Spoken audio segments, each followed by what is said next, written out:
adadagsen, ngimkit di, ibilang nga swerte ti pamilya Bello, tinuod dyan ang miyembro ti pamilyada nga daan Down syndrome. Numan pa'y saan ang makasaoan na siya at ti 31 taon na ani Nori. Dakkel ti maitulong na, iti pamilyada kang runaan ilunig ti balayda. At may tulong naman, nalaing mo't lang nga agsaga, di unog ti balay ma'am, agpupin ti bado, na damakita na nga waram mo. Dagijardina. Lagaya ka na ma'am, amo na mo't nga aywanan ma'am, kitaan ninyo ti ubraan da. Iti selebrasyon ti International Day of Persons with Disability, nakikaysa ti probinsya iti Abra, babae niti panangipaay ti financial assistance kadagiti PWDs iti probinsya. Maysa ni Lori kadagiti 2 gasot a persons with disability, a benepisyaryo nga imawat ti 5,000 a pesos.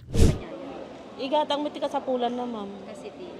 Kas di ko ma'am, nalaing mo agkapi, gatanga mi si Dana, gatangak to ti gamit mo ma'am. Parayoridad dagiti PWDs nagkasapulan ti medical assistance ang nagtaod kadagiti 27 ang munisipyo iti probinsya. PWDs in need of medical assistance, ma'am. Tapos naka-center isuna ti medical assistance.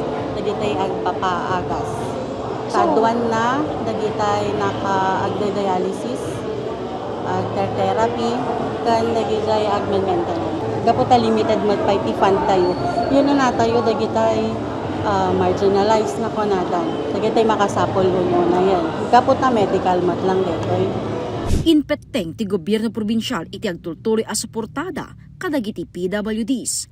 Nato nga programa, kwartada nato isang itantay kanya na. Uno, studio ko naman kakaasin na. At lahat ay may santa, nakapatangko kay epilepsy, ang pag-ano pa yung makadaadar dyan na. So, mati karikla kada kayo met, habang sak pala ti gobernador itad kwarta-kwarta papanti probinsya, nang runa ito PWD, tanarigat ti pinagbiagda. Met kasi kung nakmanin, natin may sakay, anak na epilepsy, ang pa yung makadaadar. So, nga dalat at ito yung tumultulong ka na kayo, sakto pala ti gobernador, ituloy ko rin yung programa. Sumar sa runon tumet amay kan dagiti daduma a PWDs iti probinsya. Jessica Boreta, Balitang, Solid North.